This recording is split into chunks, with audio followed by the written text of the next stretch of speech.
Was a resignation heard around the city, or at least portions of it. Nobody knew it was coming, but insiders say they suspected it. We're talking about the head honcho of the MTA, Jay Walder, who just couldn't catch a break during 2 years on the job. Seems no matter what he did, he was the subject of public ridicule. Caught our eye this week, and I want to toss it over to Kim, and she's got more. That's right, Andrew. There's an interesting twist to this. Jay Walder, as you know, is leaving the cash-strapped MTA for a more lucrative gig leading Hong Kong's largest transportation company. Now, before he took the job with the MTA, Walder was praised as a world-class transportation pro who would chart a new course for the debt-ridden MTA. Long story short, Walder proved no match for the deep debt and the labor disputes and the service cuts that would ultimately get the better of him. Now, before I throw this to the panel, I want to ask you, Richard, have you taken the subway lately? Yes. Are you taking Metro North maybe a little bit more than usual? Yes. Because there was some interesting chatter on Twitter about you last night.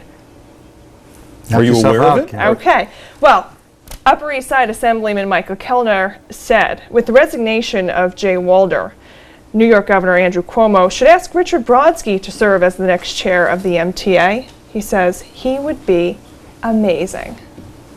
Richard, what do you think about that? I'm sure Governor Cuomo will pick the best person for the job. Would you want the job? I'm sure Governor Cuomo will pick the best person for the job. All right, then let me expand this and hopefully get somebody who will give us a straight answer. And you know, Micah wasn't the only one. Micah Kellner wasn't the only one who suggested this. There's a lot of chatter on Twitter about this. I'm sure Governor Cuomo will pick the best person for the job. Why would anybody want that job? I mean, isn't it? I can't think of a more thankless job. I mean, think of everything related to MTA or mass transit these days. You never hear nobody's calling up and saying, "Man, the smell on the 7 line was fantastic this morning." Go careful. That system is probably the best mass transit system in the world. It runs 24 hours. It's fundamentally safe. It's fundamentally clean. It hit a period now where, like everything else in the state, there's no money. Mm-hmm. Jay Walder signed up to be an innovator and to expand and improve the system.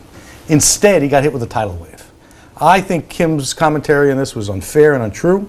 I think he did a good job, and I think managing scarcity is something that somebody has to do, and he did it. You're right to an extent. You know, the techies in New York City do think that he was the best thing that happened to the MTA. You know, there was a lot of great things he did.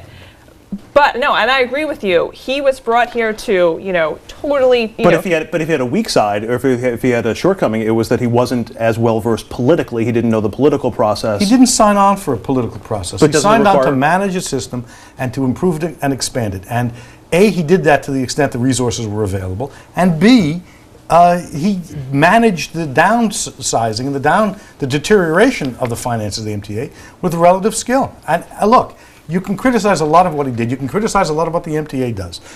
Go to the other systems that don't run 24 hours a day, that are much more expensive, that don't have the geographic reach that this system has, and you'll see something. If there's a critique to be made here, it's that the MTA has never told its story particularly well. It requires criticism and the public attention that it gets, and where there's something wrong, it needs to be identified. But where the system does the right thing, it's time the MTA started talking about it. Is it a job where it would be advantageous to have somebody with some political experience? And someone that will stick around, because that's part of the criticism with him resigning so abruptly. I mean, he's been on the job for almost 2 years. It took a lot of taxpayers' time and money to hire this guy. And now he's leaving. He really didn't even get his hands dirty, according to some critics. I mean, you have the Transport Workers Union contract negotiations that are coming up, and he's not going to be here for that. Of course, they're happy to see him leave, because he had said that he was going to keep wages flat, and that was promising to be a showdown. So they're glad he's out of here. But really, the governor really needs to choose someone who's really going to stick around and do the job. That's Richard, is this a job that needs to be filled by somebody who knows how Albany works, knows the players in Albany? No one who gets this job will be perfect. They'll have strengths, they'll have weaknesses. I'm sure the governor will pick the right person for the job. Richard, you're not going to break news for us tonight? You're not going to give us an exclusive on this? All right. I'm sure the governor will pick the best person for the job. You had me there for a minute. And on that note,